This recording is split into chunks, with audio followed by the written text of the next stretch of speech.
Hi friends, welcome to SajuS TastelanD. എല്ലാവർക്കും SajuS TastelanDിലേക്ക് സ്വാഗതം. ഇന്ന് നമുക്ക് എങ്ങനെ അരിപ്പൊടി വെച്ചിട്ട് നല്ല പെർഫെക്റ്റ് ആയിട്ട് നല്ല സ്പോഞ്ചി ആയിട്ടുള്ള ഇഡ്ഡലി ഉണ്ടാക്കാമെന്ന് നോക്കാം. അപ്പോൾ നമ്മൾ അരി കൊണ്ടൊക്കെ ഉണ്ടാക്കാറുണ്ട്, എന്നാൽ അരിപ്പൊടി കൊണ്ട് നമ്മളങ്ങനെ പലരും അങ്ങനെ ഉണ്ടാക്കി നോക്കിയിട്ടുണ്ടാവില്ല. എന്നാൽ വളരെ സിമ്പിളായിട്ട് വളരെ പെർഫെക്റ്റ് ആയിട്ട് നമുക്കിത് എങ്ങനെയാണ് തയ്യാറാക്കുന്നതെന്ന് കാണാം. അതുപോലെ തന്നെ വളരെ ടേസ്റ്റി ആയിട്ടുള്ള ഒരു സവോള ഉള്ളിയൊക്കെ വെച്ചിട്ടുള്ള ഒരു ചെറിയൊരു ചമ്മന്തി കൂടി ഞാൻ കാണിക്കുന്നുണ്ട്.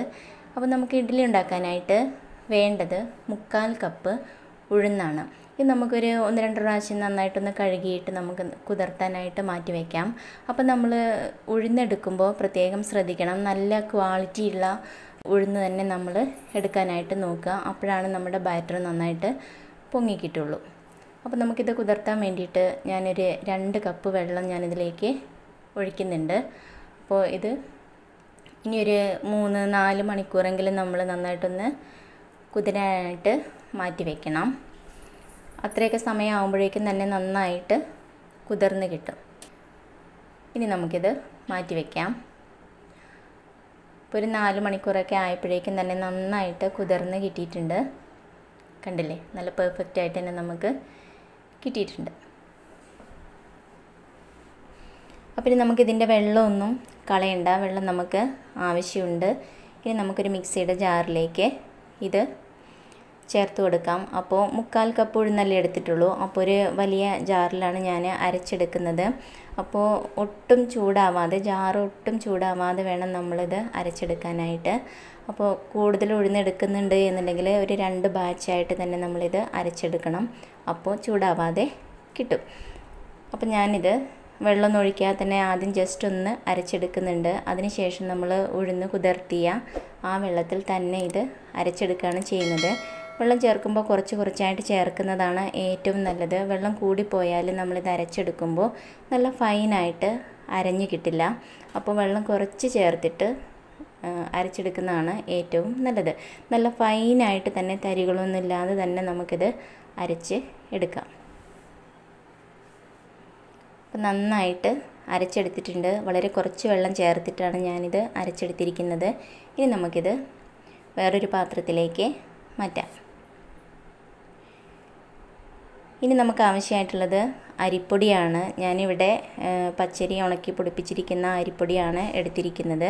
അപ്പോൾ ഒരു 1.5 കപ്പ് അരിപ്പൊടി എടുക്കുന്നുണ്ട്. അതിലേക്കൊരു 1/4 കപ്പോളം ചോറ് കൂടി എടുക്കാം.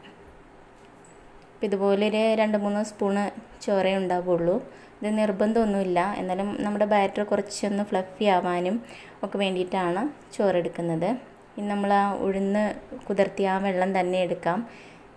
എന്നിട്ട് ഇതുപോലെ ഒന്ന് ജസ്റ്റ് ഒന്ന് മിക്സ് ചെയ്തെടുക്കാം. അപ്പോഴാണ് നമുക്കത് ശരിക്കും അരഞ്ഞു കിട്ടുള്ളൂ. അല്ലെങ്കിൽ നമ്മളത് അരയ്ക്കാൻ തുടങ്ങുമ്പോഴേക്കും അത് ആകെ അങ്ങോട്ട് കട്ടിയായിട്ട് ശരിക്കും അങ്ങോട്ട് കിട്ടില്ല. അപ്പോൾ നമുക്കത് നന്നായിട്ട് അരച്ചെടുക്കാം. അപ്പോൾ നമുക്ക് ചിലപ്പോൾ ഈ വെള്ളം മതിയാവില്ല. കൂടുതൽ വെള്ളം ആവശ്യമാണെന്നുണ്ടെങ്കിൽ അതിനനുസരിച്ച് വെള്ളം കുറച്ചായിട്ട് ചേർത്തിട്ട് നമുക്ക് നന്നായിട്ടൊന്ന് അരച്ചെടുക്കാം. ഇപ്പം നന്നായിട്ട് അരച്ചെടുത്തിട്ടുണ്ട്. ഇനി നമുക്കിത് ഇതിലേക്ക് ഒഴിച്ചു കൊടുക്കാം. അപ്പോൾ നമ്മൾ 2 പ്രാവശ്യമായിട്ടാണ് അരച്ചെടുത്തിരിക്കുന്നത്. അതുകൊണ്ട് തന്നെ നമുക്ക് നന്നായിട്ട് മിക്സ് ചെയ്തെടുക്കണം. അപ്പോൾ ഈ സമയത്ത് നമുക്ക് നമ്മുടെ ബാറ്ററിൻ്റെ ആ ഒരു ലൂസിനനുസരിച്ച് നമുക്ക് കുറച്ച് വെള്ളം ആഡ് ചെയ്തിട്ട് നന്നായിട്ട് മിക്സ് ചെയ്തിട്ട് ആ ഒരു പാകത്തിൽ ആക്കിയെടുക്കാം. അരിപ്പൊടി കൊണ്ടാണ് ഉണ്ടാക്കുന്നത്, അതുകൊണ്ട് തന്നെ ഇഡ്ഡലിക്ക് മാത്രമായിട്ടാണ് ഞാൻ ഈ മാവ് തയ്യാറാക്കിയെടുത്തിരിക്കുന്നത്. അതുകൊണ്ട് ഈ ഒരു രീതിയിലാണ് മാവ് കിട്ടേണ്ടത്. അപ്പോൾ ദോശയ്ക്ക് വേണ്ടിയിട്ടൊക്കെയാണ് നമ്മൾ എടുക്കുന്നതെന്നുണ്ടെന്നുണ്ടെങ്കിൽ കുറച്ചുകൂടി ലൂസിൽ നമുക്കിത് എടുക്കാവുന്നതാണ്. അതായിരിക്കും ഒന്നുകൂടി ബെറ്റർ. ഇഡ്ഡലിക്ക് ആകുമ്പോൾ ഈ ഒരു പാകമാണ് കറക്റ്റായിട്ട് കിട്ടിയിട്ടുള്ളത്. ഇനി നമുക്കിതിലേക്ക് ആവശ്യത്തിനുള്ള ഉപ്പ് കൂടി ഈ സമയത്ത് തന്നെ നമുക്ക് ചേർത്ത് കൊടുക്കാം.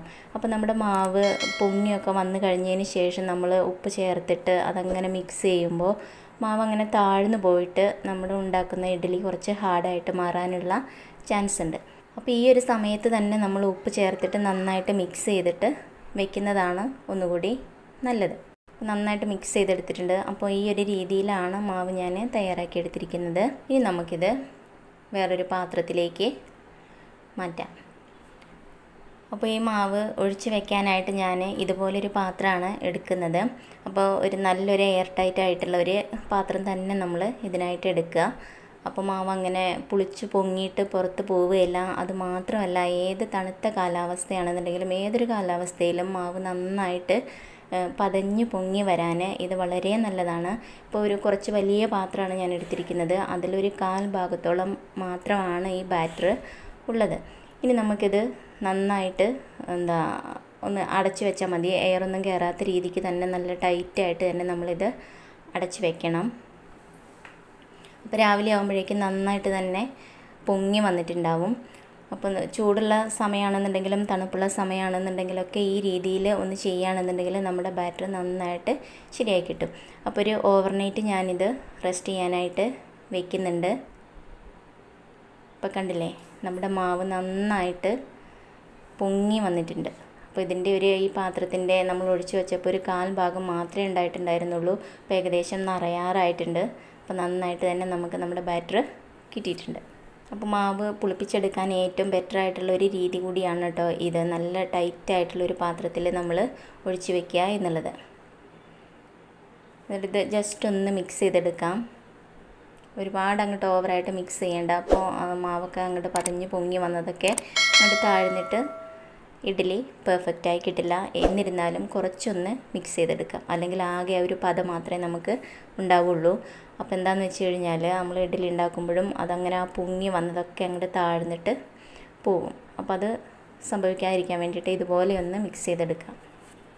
ഇനി നമുക്ക് ഇഡ്ഡലി ഉണ്ടാക്കാനുള്ള തട്ടിലേക്ക് കുറച്ച് ബട്ടർ സ്പ്രെഡ് ചെയ്ത് കൊടുക്കാം. അപ്പോൾ ബട്ടർ അങ്ങനെ എല്ലാവരുടെ വീട്ടിലും ഉണ്ടാവണമെന്നില്ല. അങ്ങനെയുള്ളവർക്ക് എണ്ണ ജസ്റ്റ് ഒന്ന് ഇതുപോലെ ഒന്ന് എല്ലാ സൈഡിലും ആവുന്ന രീതിക്കൊന്ന് സ്പ്രെഡ് ചെയ്ത് കൊടുക്കാവുന്നതാണ്. അപ്പോൾ ഒട്ടും ഒട്ടിപ്പിടിക്കാതെ തന്നെ നമുക്ക് നല്ല ചൂടോട് കൂടി തന്നെ നമുക്ക് ഇഡ്ഡലി പാത്രത്തിൽ നിന്ന് അത് അടർത്തിയെടുക്കാനായിട്ട് സാധിക്കും.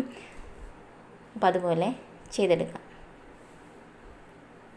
അപ്പോൾ ഞാൻ വെള്ളം ചൂടാവാനായിട്ട് വെച്ചിട്ടുണ്ടായിരുന്നു. നന്നായിട്ട് തിളയൊക്കെ വന്ന് തുടങ്ങിയിട്ടുണ്ടായിരുന്നു. പിന്നെ ഈ പാത്രത്തിലേക്ക് നമുക്കിതുപോലെ കുറേശ്ശെ മാവ് ഒഴിച്ച് കൊടുക്കാം. അതിനുശേഷം നന്നായിട്ടൊന്ന് അടച്ച് വെച്ചിട്ട് ഒരു മീഡിയം ഫ്ലെയിമിൽ ഒരു 8 മിനിറ്റ് തൊട്ട് ഒരു 10 മിനിറ്റ് വരെ നമുക്ക് നന്നായിട്ട് സ്റ്റീം ചെയ്തെടുക്കാം. ആ സമയമാകുമ്പോഴേക്കും തന്നെ നന്നായിട്ട് റെഡി ആയിട്ടുണ്ടാവും. ഇനി നമുക്ക് നമ്മുടെ ചമ്മന്തി ഉണ്ടാക്കാനായിട്ട് തുടങ്ങാം. ഒരു പാനിലേക്ക് 1 സ്പൂണ് വെളിച്ചെണ്ണ ഒഴിച്ച് കൊടുക്കാം. എന്നിട്ട് ഒരു സവോളയുടെ പകുതി, അതുപോലെ തന്നെ ഒരു 10-15 ചെറിയ ഉള്ളി, ഒരു തക്കാളി, ഇതെല്ലാം കൂടി ചേർത്തിട്ട് നന്നായിട്ടൊന്ന് വഴറ്റിയെടുക്കണം. ഇപ്പോൾ നന്നായിട്ട് വഴന്ന് വന്നിട്ടുണ്ട്. ഈ ഒരു സമയത്ത് നമുക്ക് സ്റ്റൗവിൽ നിന്ന് വാങ്ങിയിട്ട് നന്നായിട്ട് തണുക്കാനായിട്ട് മാറ്റി വയ്ക്കാം. എന്നിട്ട് നന്നായിട്ട് തണുത്തതിന് ശേഷം നമുക്കത് നല്ല ഫൈൻ പേസ്റ്റായിട്ട് അരച്ചെടുക്കാം. ഇനി ഒരു പാനിലേക്ക് 1 സ്പൂണ് വെളിച്ചെണ്ണ ചേർത്ത് കൊടുക്കുക. എന്നിട്ട് കുറച്ച് കടുക് പൊട്ടിക്കുക. ആവശ്യത്തിനുള്ള കറിവേപ്പില ചേർത്ത് കൊടുക്കുക. 2 ടേബിൾ സ്പൂണോളം മുളക് പൊടി കൂടി ചേർക്കാം. മുളക് പൊടി ചേർക്കുമ്പോൾ നമ്മൾ ഫ്ലെയിം ഒന്ന് ലോ ആക്കി വെക്കണം, അല്ലെങ്കിൽ ജസ്റ്റ് ഒന്ന് ഓഫാക്കി വെക്കുക, അല്ലെങ്കിൽ മുളക് കരിഞ്ഞു പോകും കേട്ടോ. ഇനി നമുക്കിത് നമ്മൾ അരച്ച് വെച്ചിരിക്കുന്ന പേസ്റ്റ് ഇതിലേക്ക് ചേർത്ത് കൊടുത്തിട്ട് നന്നായിട്ട് മിക്സ് ചെയ്തെടുക്കാം. ഇനി ഇതിലേക്ക് ആവശ്യത്തിനുള്ള ഉപ്പ് കൂടി ചേർത്ത് കൊടുക്കാം. വീണ്ടും നന്നായിട്ട് മിക്സ് ചെയ്തിട്ട് എടുക്കാം. ഇനി ഇതിലേക്ക് കുറച്ചുകൂടി വെളിച്ചെണ്ണ ഈ ഒരു സമയത്ത് നമുക്ക് ഒഴിച്ചു കൊടുക്കാം. അതിനുശേഷം നന്നായിട്ട് മിക്സ് ചെയ്തിട്ട് ജസ്റ്റ് ഒന്ന് എണ്ണയ്ക്കൊന്ന് തെളിഞ്ഞ് വരാൻ തുടങ്ങുമ്പോൾ നമുക്ക് സ്റ്റവ് ഓഫ് ചെയ്ത് വെക്കാം. അപ്പോൾ കുറച്ച് സമയം ഇരിക്കുമ്പോൾ നല്ല കളറിൽ, എണ്ണയൊക്കെ തെളിഞ്ഞ് നല്ല കളറിൽ തന്നെ നമ്മുടെ ഈ ചമ്മന്തി നമുക്ക് കിട്ടും. അപ്പോൾ നമ്മുടെ ഇഡ്ഡലിയും നല്ല പെർഫെക്റ്റായിട്ട് തന്നെ വെന്ത് കിട്ടിയിട്ടുണ്ട്. ഇനി നമുക്കിത് കുറച്ച് ചൂടോട് കൂടി തന്നെ നമുക്ക് ഈ പാത്രത്തിൽ നിന്ന് മാറ്റിയെടുക്കാം. നമ്മൾ ബട്ടർ ചേർത്തത് കൊണ്ട് തന്നെ നന്നായിട്ട് തന്നെ നമുക്കത് അടർത്തിയെടുക്കാനായിട്ട് സാധിക്കും. അപ്പോൾ നമ്മുടെ അരിപ്പൊടി കൊണ്ടുള്ള ഒരു ഇഡ്ഡലിയാണ് ഇത് എന്ന് ആരും പറയില്ല കേട്ടോ. നല്ല സൂപ്പർ ടേസ്റ്റ് ആയിട്ടുള്ള, അതേപോലെ തന്നെ നല്ല പെർഫെക്റ്റായിട്ട് കിട്ടുന്ന ഒരു ഇഡ്ഡലി റെസിപ്പിയാണ് ഇത്. അപ്പോൾ നിങ്ങൾ അരിപ്പൊടി കൊണ്ടൊന്നും തയ്യാറാക്കി നോക്കിയിട്ടില്ല എന്നുണ്ടെങ്കിൽ ഈ രീതിയിലൊന്ന് തയ്യാറാക്കി നോക്കണം കേട്ടോ. അപ്പോൾ പച്ചരിയൊന്നും ഇല്ലയെന്നുണ്ടെങ്കിൽ നമുക്ക് അരിപ്പൊടി ഉണ്ടെന്നുണ്ടെങ്കിൽ നമുക്ക് നല്ല പെർഫെക്റ്റായിട്ട് തന്നെ നല്ല സ്പോഞ്ചി ആയിട്ടുള്ള ഇഡ്ഡലി നമുക്ക് ഉണ്ടാക്കാനായിട്ട് സാധിക്കും. അപ്പോൾ ജസ്റ്റ് ഇതൊന്ന് നമുക്ക് പൊട്ടിച്ച് നോക്കാം, എങ്ങനെയാണ് അതിൻ്റെ ഉള്ളൊക്കെ ഇരിക്കണേന്ന് നോക്കാം. കണ്ടില്ലേ, നല്ല ഫ്ലഫി ആയിട്ട് തന്നെ നമുക്ക് കിട്ടിയിട്ടുണ്ട്. അപ്പോൾ ഈ രീതിയിൽ ചെയ്യാത്തവർ ഈ രീതിയിലൊക്കെ ഒന്ന് ചെയ്ത് നോക്കുക കേട്ടോ. അതുപോലെ വീഡിയോ ഇഷ്ടമായാൽ ലൈക്ക് ചെയ്യാനും ഷെയർ ചെയ്യാനും കമൻറ്റ് ചെയ്യാനും ഒന്നും മറക്കരുത് കേട്ടോ. ചാനൽ ഇതുവരെ സബ്സ്ക്രൈബ് ചെയ്യാത്ത എല്ലാവരും ചാനലൊന്ന് സബ്സ്ക്രൈബ് ചെയ്ത് വെച്ചോളൂ കേട്ടോ. തൊട്ടടുത്ത് കാണുന്ന കുഞ്ഞു ബെല്ല് കൂടി ഒന്ന് എനേബിൾ ചെയ്യണേ. അപ്പോൾ ഞാനിടുന്ന എല്ലാ വീഡിയോസും നിങ്ങൾക്ക് അപ്പം തന്നെ നിങ്ങളുടെ ഫോണിലേക്ക് നോട്ടിഫിക്കേഷൻസായി കിട്ടും. അപ്പോൾ ഇനി പുതിയൊരു വീഡിയോയിൽ പുതിയ റെസിപ്പി ആയിട്ട് കാണാം. Thank you. ബൈ.